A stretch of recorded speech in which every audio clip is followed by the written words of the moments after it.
Lalu family की मुश्किलें बढ़ने जा रही हैं। एक और मुकदमे में लालू परिवार का संकट बढ़ चुका है। इस वक्त की बड़ी खबर आपको दे दें, चुनाव से पहले लालू परिवार को बड़ा झटका लगा है। IRCTC घोटाला मामले में लालू, राबड़ी और तेजस्वी यादव पर आरोप तय हो गए हैं। दिल्ली की राउज एवेन्यू कोर्ट ने यह बड़ा फैसला सुनाया है। IPC की धारा 420, 120B और प्रिवेंशन ऑफ करप्शन एक्ट की धारा 13(2), 13(1)D के तहत केस चलेगा। राबड़ी और तेजस्वी के खिलाफ प्रिवेंशन ऑफ करप्शन एक्ट का केस नहीं चलेगा। कोर्ट ने यह माना है कि लालू की जानकारी में घोटाला हुआ, सभी आरोपी साजिश में शामिल थे। घोटाले से लालू फैमिली को फायदा भी हुआ। कॉन्ट्रैक्ट की एवज में तेजस्वी, राबड़ी को बेहद कम कीमत पर जमीन मिली। कोर्ट ने लालू, तेजस्वी से पूछा क्या वो घोटाले में शामिल थे।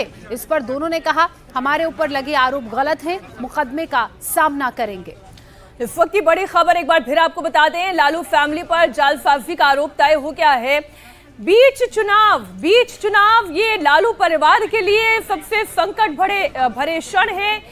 तेजस्वी यादव, लालू प्रसाद यादव और राबड़ी देवी पर आरोप तय कर दिए गए हैं और अब मुकदमे का सामना उन्हें करना पड़ेगा।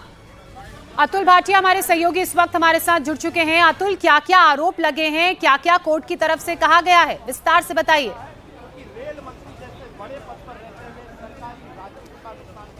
देखिए, बिल्कुल ये पूरा IRCTC घोटाला है जिसमें 2 होटलों के रखरखाव और उसकी मेंटेनेंस का जो कॉन्ट्रैक्ट है वो किस तरीके से कंपनी को दिया गया, इसमें CBI पूरी इन्वेस्टिगेशन कर रही थी। और आज जिस तरीके से चार्ज फ्रेम दिल्ली की राउस एवेन्यू कोर्ट ने किए हैं, इसमें लालू प्रसाद यादव, तेजस्वी यादव और इसके अलावा राबड़ी यादव के ऊपर ये चार्जेस फ्रेम किए गए हैं, यानी कि इन पर मुकदमा आगे चलेगा।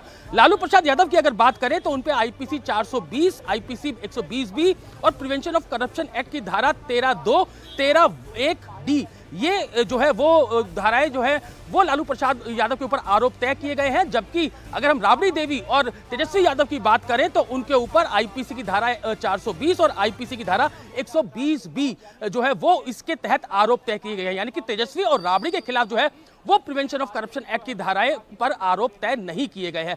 सबसे इंपॉर्टेंट बात यहां पर तीनों से कोर्ट ने पूछा, क्योंकि 14 आरोपियों के ऊपर ये आरोप जो है वो तय किए गए हैं। कोर्ट ने ये पूछा, तेजस्वी यादव से भी पूछा, लालू प्रसाद यादव से पूछा और इसके अलावा राबड़ी देवी से पूछा कि क्या वो गिल्टी इसमें फील करते हैं। तो इसके बाद उन्होंने बोला कि नहीं, वो उनके ऊपर लगे आरोप गलत है और वो इस पूरे मामले पर जो केस चलेगा उसका सामना करेंगे। अभी के मैं अपडेट दे दूं कि कुछ ही क्षणों में अब कोर्ट से जो है वो निकलने वाले हैं लालू प्रसाद यादव, तेजस्वी यादव और राबड़ी यादव। जब वो कोर्ट के अंदर पहुंचे तो देखा हमने कि लालू प्रसाद यादव जो है वो व्हील चेयर पे कोर्ट रूम के अंदर पहुंचे थे और जैसे ही जज बैठे तो उन्होंने ये बात कही कि कहीं ना कहीं जो आरोप जो पूरी चेन, एक बार अंदर की तस्वीरें दिखा देते हैं अतुल, दोबारा आपके पास आएंगे। तेजस्वी यादव इस वक्त लाइव तस्वीरें आप देख रहे हैं, कोर्ट परिसर से ये तस्वीरें हैं। लालू प्रसाद यादव इस वक्त व्हील चेयर पर दिखाई दे रहे हैं, धीमे कदमों से चलते हुए। पीछे उनकी पत्नी राबड़ी देवी दिखाई दे रही हैं और तेजस्वी यादव भी इस तस्वीर में दिखाई दे रहे हैं। कोर्ट ने यह माना कि लालू फैमिली को हुआ पर्सनल फायदा, इसलिए उनके ऊपर आरोप तय कर दिए गए हैं। अब एक और बड़ी चुनौती इस वक्त पूरे परिवार के सामने यही है। अतुल, एक बार फिर से बताएं, जो जांच टीम थी उनकी तरफ से क्या सबूत पेश किए गए, कोर्ट ने ये क्यों माना कि फायदा हुआ है लालू प्रसाद यादव और उनके परिवार को?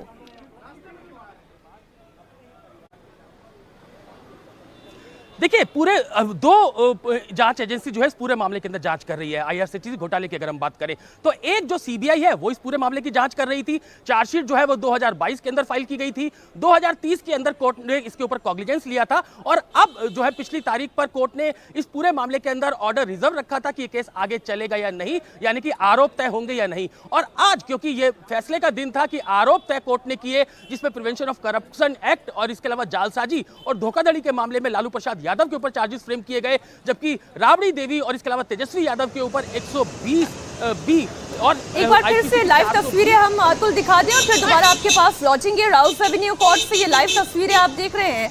लालू प्रसाद यादव, उनकी पत्नी राबड़ी देवी और उनके बेटे तेजस्वी यादव पर आरोप तय कर दिए गए हैं।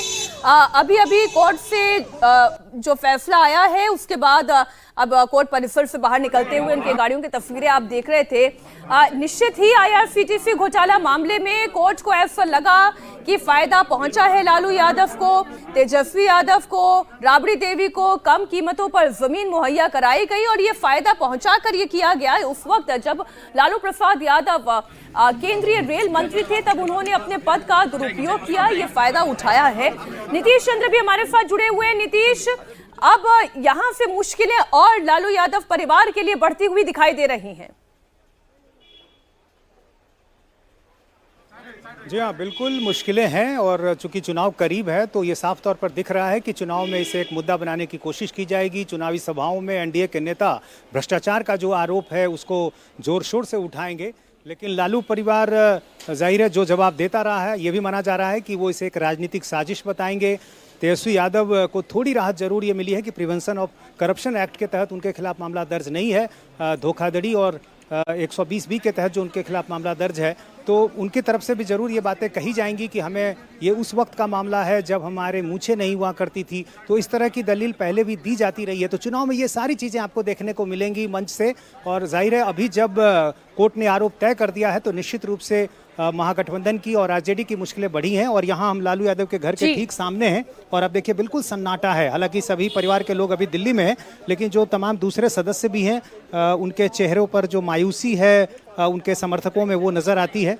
तो सबों को इंतजार इस बात का कि आखिर वहाँ से जब तेजस्वी लौटते हैं तो फिर वो क्या कुछ कहते हैं और किस तरह से फिर चुनाव प्रचार में जाते हैं, किस तरह से इसके बचाव में अपनी दलील देते हैं। बिल्कुल नीतीश, वो सब देखना होगा और देखना ये भी होगा कि किस तरह से इस मुद्दे को भुनाया जाता है और प्रचार में इसका इस्तेमाल किया जाता है एनडीए की तरफ से। लेकिन एक बार फिर से अतुल का रुख करते हैं। अतुल, देखिए आरोप तो तय कर लिए गए हैं, तो एक बात तो बिल्कुल साफ है, मुकदमा चलेगा। अभी मुकदमा किस तरह से आगे चलेगा, किस तरह से इस पूरे मामले में कार्रवाई होगी, आगे की प्रोसीडिंग्स कैसी रहेंगी, एक बार वो भी बता दीजिए।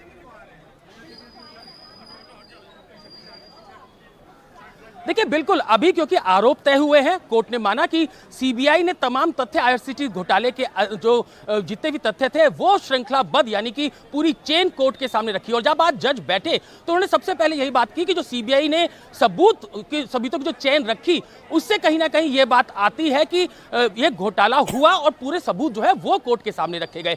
जिसके बाद आरोप तय करने की प्रक्रिया शुरू हुई, जिसमें प्रिवेंशन ऑफ करप्शन एक्ट और इसके अलावा 120B और 420 के तहत लालू प्रसाद यादव के खिलाफ आरोप तय किए गए IRCTC घोटाले के अंदर, जिसकी जांच सीबीआई कर रही थी, क्रिमिनल कॉन्स्पिरेसी की जो तहकीकात सीबीआई कर रही थी, और इसके अलावा तेजस्वी यादव और राबड़ी देवी के खिलाफ आईपीसी की धारा 120B और 420 के तहत जो है वो आरोप तय किए गए। अब आप समझिए कि ये कोर्ट, क्योंकि आज ये तय होना था कि ये मामला आगे चलेगा या नहीं चलेगा, यदि सीबीआई के सबूतों से कोर्ट संतुष्ट नहीं होती तो ये मामला यही खत्म हो जाता। लेकिन जिस तरीके से आज अदालत ने कहा कि कोर्ट के सामने सीबीआई ने तमाम सबूत रखे, जिसके बाद ये चार्जेस फ्रेम किए गए। यहां पर एक बात और जरूरी है समझना कि इस पूरे मामले की जांच जो है वो दो जांच एजेंसियां कर रही है। ईडी अलग से इस पूरे मामले की इन्वेस्टिगेशन कर रही है और वो जो पूरा फाइनेंशियल ट्रांजैक्शन हुआ पीएमएलए के तहत पूरी इन्वेस्टिगेशन जो है उसके सबूत। अतुल देखिए, दो एजेंसियां क्योंकि इस मामले की जांच कर रही हैं, जो सबूत सामने आए हैं उन सबूतों के आधार पर आरोप भी तय कर लिए गए हैं। तो अब जिस तरीके से ये मामला मुकदमा आगे चलेगा उसमें पहले पूछताछ होगी और पूछताछ के बिना पर अगर कन्विंस नहीं हुई एजेंसियां तो क्या गिरफ्तारी भी संभव है?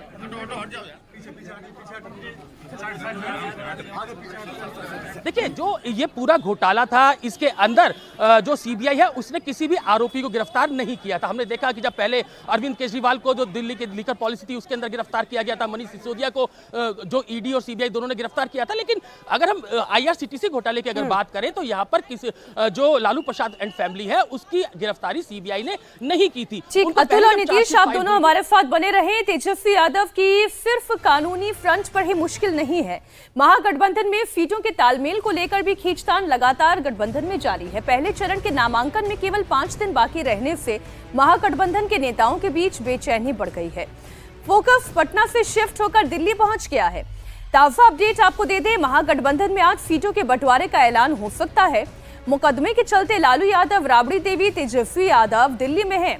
मुकेश सहनी समेत महागठबंधन के बाकी बड़े नेता भी दिल्ली पहुंच चुके हैं। आज तेजस्वी यादव, राहुल गांधी और कांग्रेस अध्यक्ष खड़गे से मुलाकात होनी है। इसके बाद महागठबंधन में सीट के तालमेल का ऐलान किया जा सकता है।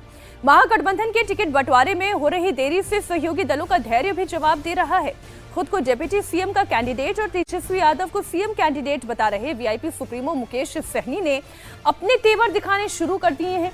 रविवार को पटना से दिल्ली के लिए रवाना होते वक्त उन्होंने महागठबंधन की सेहत पर सवाल खड़े कर दिए थे। आप जो कह रहे हैं वो थोड़ा सा सही है। महागठबंधन थोड़ा सा अस्वस्थ हुआ है तो दिल्ली जा रहे हैं और आपको पता है कि सब डॉक्टर दिल्ली में है तो वहाँ पे बेहतर उपचार हो जाएगा और स्वस्थ होके हम लोग पटना लौटेंगे। अभी ये तो बात हमको भी नहीं पता है, लेकिन दिल्ली में जाके ये बात तो हमको भी नहीं पता है, लेकिन दिल्ली जाके प्रॉपर सही डॉक्टर के पास जाकर सही इलाज हो जाएगा। महागठबंधन में टिकट बंटवारे को लेकर चर्चा कई महीनों से चल रही है। महागठबंधन के नेताओं के बीच कई राउंड की बैठक अब तक हो चुकी है। इन बैठकों के बावजूद सीट को लेकर, सीट के बंटवारे को लेकर पेंच फंसा हुआ है और कब सुलझेगा इसकी भी कोई खबर, कोई जानकारी नहीं। और इसकी वजह क्या है वो भी आपको बताते हैं। दरअसल कांग्रेस इस बार भी 70 से ज्यादा सीटों पर चुनाव लड़ने पर अड़ी हुई है, लेकिन आरजेडी उसे 50 से 55 से ज्यादा सीटें देने को राजी नहीं। इसी तरह मुकेश सहनी की पार्टी वीआईपी का मामला भी उलझ गया है। मुकेश सहनी डिप्टी सीएम का पद और 40 सीटों की मांग कर रहे हैं। आरजेडी उन्हें अधिक से अधिक 18 सीटें देने को राजी है। तेजस्वी यादव ने सीपीआई माले को शुरू में 18 सीटें देने का जो ऑफर किया था उसे वामपंथी दल सिरे से खारिज कर चुके हैं। इसके अलावा ये कहा जा रहा है कि महागठबंधन में एंट्री पाने वाली हेमंत सोरेन की झारखंड मुक्ति मोर्चा भी 12 सीटों की मांग कर रही है। तेजस्वी यादव उन्हें केवल 2 सीटें देने पर तैयार हैं। हालांकि आरजेडी नेताओं का ये कहना है कि गठबंधन में सब ठीक है, ऑल इज वेल। जल्द ही सीटों का ऐलान कर दिया जाएगा। और आज एक महत्वपूर्ण मुलाकात भी तेजस्वी की दिल्ली में संभव है राहुल और मल्लिकार्जुन खड़गे के साथ। आज महागठबंधन में हमारे कोई सहयोगी दल नहीं है, सबको सम्मान मिलेगा और सब एकजुट होकर के महाविजय 243 सीटों पर महागठबंधन के उम्मीदवार करेंगे। महागठबंधन में सब कुछ ठीक है, थोड़ा इंतजार का मजा लीजिए, बहुत जल्द इसकी घोषणा कर दी जाएगी किसको कितना सीट मिलेगा। थोड़ा तो हमने कहा कि थोड़ा इंतजार का मजा लीजिए, आगे आगे देखिए। महागठबंधन में सब चीज फाइनल है, सिर्फ घोषणा बाकी है। महागठबंधन में सीटों को लेकर ये गांठ क्यों नहीं खुल पा रही है, इसके पीछे एक और कारण है, वो आपको बता दें। कांग्रेस पिछली बार जितना ही इस बार भी सीट की डिमांड कर रही है। कांग्रेस 2020 के चुनाव में 70 सीट पर चुनाव लड़ी थी, लेकिन उसे केवल 19 सीटों पर ही कामयाबी मिली। कांग्रेस का कम स्ट्राइक रेट पिछली बार महागठबंधन की हार की बड़ी वजह बना। इस वजह से आरजेडी कांग्रेस को इस बार 50-55 से ज्यादा सीट देने के लिए तैयार नहीं है। दूसरा पीछ तो मुख्यमंत्री चेहरे को लेकर है। आरजेडी तेजस्वी यादव को सीएम चेहरा बता चुकी है, लेकिन कांग्रेस इस बारे में कुछ बोलती ही नहीं। मुकेश सहनी खुद को डिप्टी सीएम का चेहरा घोषित कर चुके हैं, लेकिन कितने डिप्टी सीएम के चेहरे होंगे इस पर भी महागठबंधन में कोई आम सहमति नहीं है। इसके अलावा सीटों के ऐलान में देरी की वजह से ये कारण भी बताया जा रहा है कि कांग्रेस अपनी मनमाफिक सीट चाह रही है, इसके लिए आरजेडी तैयार नहीं है। इसी तनातनी के बीच कांग्रेस ने करीब 60 सीटों पर चुनाव लड़ने की तैयारी शुरू कर दी है। कांग्रेस केंद्रीय चुनाव कमेटी की बैठक में 60 उम्मीदवारों के नामों पर मुहर लगा सकती है। कांग्रेस स्क्रीनिंग कमेटी पहले ही 74 सीटों पर पैनल तैयार कर चुकी है। कहा यह भी जा रहा है कि अगर सीटों के ऐलान में देरी हुई तो कांग्रेस अपनी पहली लिस्ट आज ही जारी कर सकती है, लेकिन कांग्रेस के नेता इस बारे में खुलकर बोलने को फिलहाल तो तैयार नहीं है।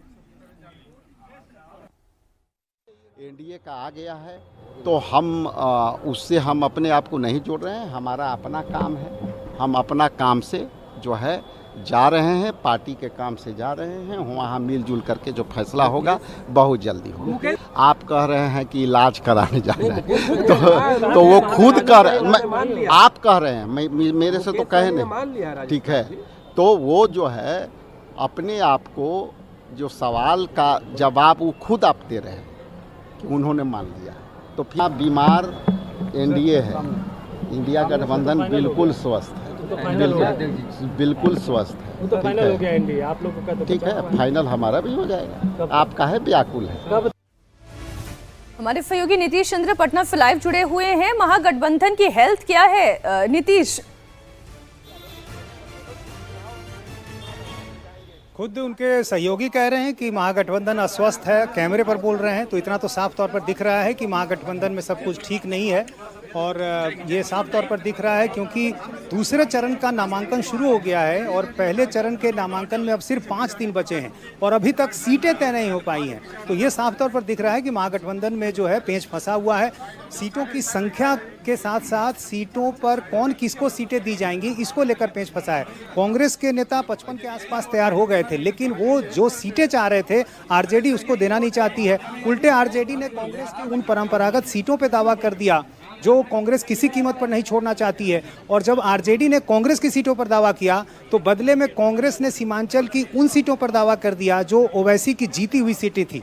लेकिन आरजेडी की मुश्किल यह है कि चूंकि ओवैसी के विधायक आरजेडी में शामिल हो गए हैं तो उन विधायकों को अब आरजेडी को टिकट देना ही देना है। तो एक दूसरे पर इस तरह सीटों पर दावा किया जा रहा है, मुश्किलें बढ़ रही हैं। हालांकि कल जब तेजस्वी यादव दिल्ली जा रहे थे तो कांग्रेस के नेता अखिलेश सिंह, जो कि लालू परिवार के बेहद करीबी हैं, ठीक तेजस्वी यादव के बगल में बैठे थे और माना जा रहा है कि उनकी जो बातचीत हुई करीब 1.5 घंटे की, उसमें कोई समाधान निकालने की अब अगर चुनाव से पहले इतने कलेश करेंगे तो फिर चुनाव की तैयारी कब करेंगे? बहुत शुक्रिया नीतीश आपका पूरी जानकारी के लिए।